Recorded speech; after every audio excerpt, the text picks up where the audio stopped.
For the evening.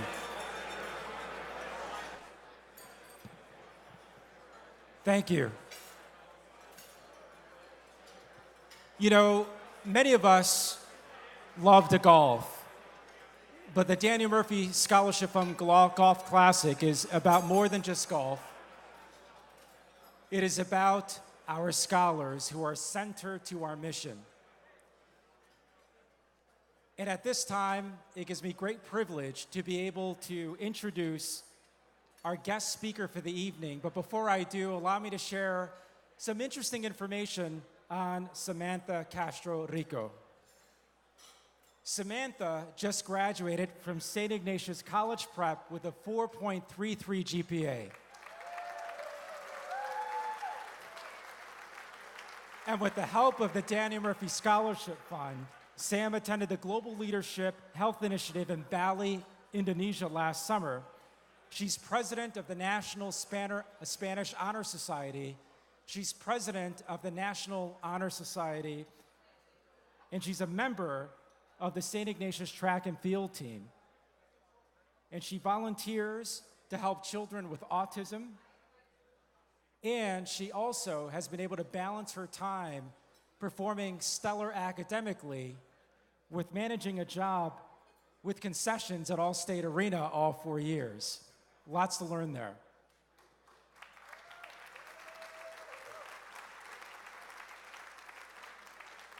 But when we talk about the Daniel Murphy Scholarship Fund, we're here to celebrate our scholars, all 438 who have a story similar to Samantha. You know, most times you'll hear from a student from Chicago, one of our neighborhoods in Chicago, and the vast majority of our students, our scholars, are coming from different communities in Chicago. But today we're going to give you, or present to you, somebody who lives in Cicero. You take I-55 south, exit on Cicero, and drive about 2 miles south to Cermak. And between Central to Austin is a little town called Cicero. And if you weren't aware, about 5% of our scholars come from Cicero and Berwyn. Samantha is a proud resident of Cicero. And before I introduce her, I think the most impressive accomplishment to date, and I'm sure her parents are incredibly proud, and so will you be, is because this fall, Samantha will be attending Yale University. And so without further ado, the highlight of our evening, I invite to the stage, please give a warm round of applause to Samantha Castro-Rico.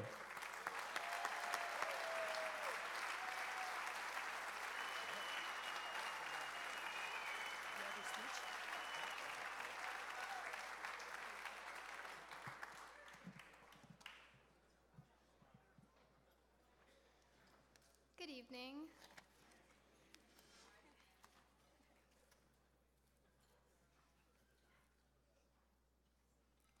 No. Amidst a jumble of mysterious words spoken by a stranger across the street, I heard it. My ears perked up, and a smile filled with pure joy and recognition illustrated my face. I turned to my mom and excitedly told her, "Hablan español, mamá." They speak Spanish, Mom. I remember that moment so vividly, despite later realizing that no was also a word in English, because that familiarity filled me with a sense of comfort that assured me that my new home was going to be okay. When I was 2 months old, my family decided to move to Mexico.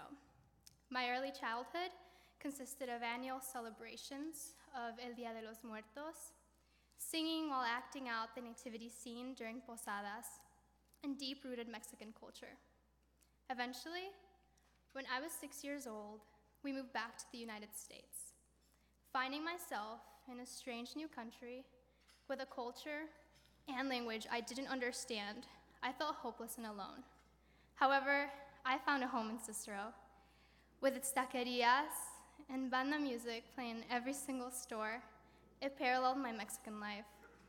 As I walked through its streets and recognized these traces of my old home, I experienced the same comfort that I had felt when I initially heard the word no. This familiarity gave me the confidence to eventually learn English and adjust to American life. However, the safety I felt through Cicero's comfort shielded me from the real world. As I grew older, I started to aspire for more than Cicero offered. As I witnessed the education system in Cicero fail my brother and his friends through its lack of funding, support, and encouragement of higher education, I was driven to look for these elsewhere. I began to research different high schools and scholarships, and eventually found the Daniel Murphy Scholarship Fund. Its mission statement, "Ignite potential, enrich lives," assured me that this organization would aid in my path to a better future. After writing essays, filling out applications, and an interview, I received the Daniel Murphy Scholarship. Through its financial support, I was able to attend St. Ignatius College Prep, a prestigious high school in downtown Chicago. It was only after I began attending this predominantly affluent institution that I became aware of my community's challenges. Blinded by the comfort I had felt in Cicero's similarities with Mexico, I didn't fully acknowledge the poverty, the violence, and the overall lack of support towards higher education. As I was slowly introduced to different neighborhoods around Chicago, I finally saw the difficulties Cicero faced. I came to understand that even though I felt safe, Cicero was realistically a dangerous place. It was a place that my classmates subtly feared, jokingly asking, "Will I get shot?" as they drove me home. However, where they saw dangerous gang members in corners and houses that were slowly breaking down, I saw home. While I loved my neighborhood, I came to understand that it wasn't as picturesque as I once believed. I am not surprised that many fear neighborhoods like Cicero. However, to me, the world beyond Cicero's borders is terrifying too. As a first-generation American, I face obstacles and closed doors on every path. On the other hand, by surpassing the limitations that my neighborhood has established, I now understand that this world also offers endless possibilities, opportunities, and knowledge. It is a world that I believe I am ready for. This past summer, I saw a glimpse of this beautiful world that is just waiting to be explored and discovered. Through the help of DMSF, I received 2 scholarships, the Farther and Crystal Fund grants, to travel to Bali, Indonesia on a global health initiative program. I traveled to the other side of the world. I was immersed in a culture so different from my own, with a lifestyle so simplistic, yet intricately beautiful and complicated. I meditated in water temples, talked to shamans and midwives, and discussed the beneficial role of traditional medicine in a developing country like Indonesia. The service I provided to the people in the village of Ubud, despite my limited medical knowledge, inspired me to want to join organizations like Doctors Without Borders in the future. This trip truly opened my eyes to a bigger world that I cannot wait to explore. This compilation of experiences that I have told are unique to me. However, the ambition, the drive, perseverance, and hard work that I try so hard to exemplify is not. I see it every day in my fellow Daniel Murphy scholars. I often think back to a speech given during the welcoming ceremony for my DMSF class of 2018. The guest speaker told a story. I would like to share that with you today. One day, a farmer's donkey fell into an abandoned well. The animal cried piteously for hours as the farmer tried to figure out what to do. Finally, he decided that the animal was old and the well needed to be covered up anyway. So, it wasn't worth it to him to retrieve the donkey. He invited all of his neighbors to help him. They each grabbed a shovel and began to shovel dirt into the well. Realizing what was happening, the donkey at first cried and wailed horribly. Then, a few shovelfuls later, he quieted down completely. Curious about what had happened, the farmer peered down into the well and was astounded by what he saw. With every shovelful of dirt that hit his back, the donkey was doing something amazing. He would shake it off and take a step up on the new layer of dirt.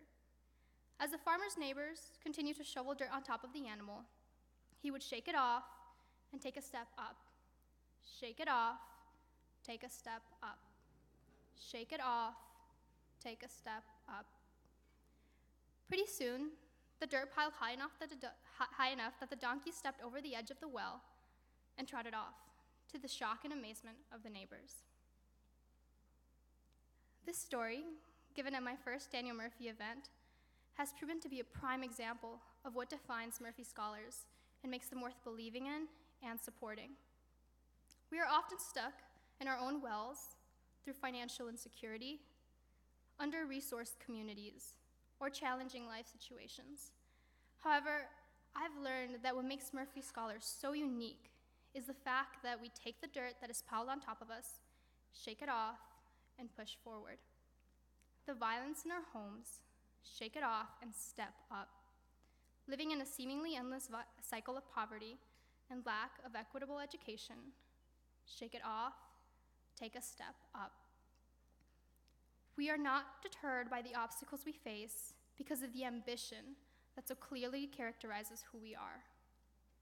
However, the Daniel Murphy Scholarship has helped us foster these qualities and encouraged our growth. It has opened doors for us and given us the tools to walk through them with confidence and hope that they will lead us to a greater future for ourselves, our families, and our communities.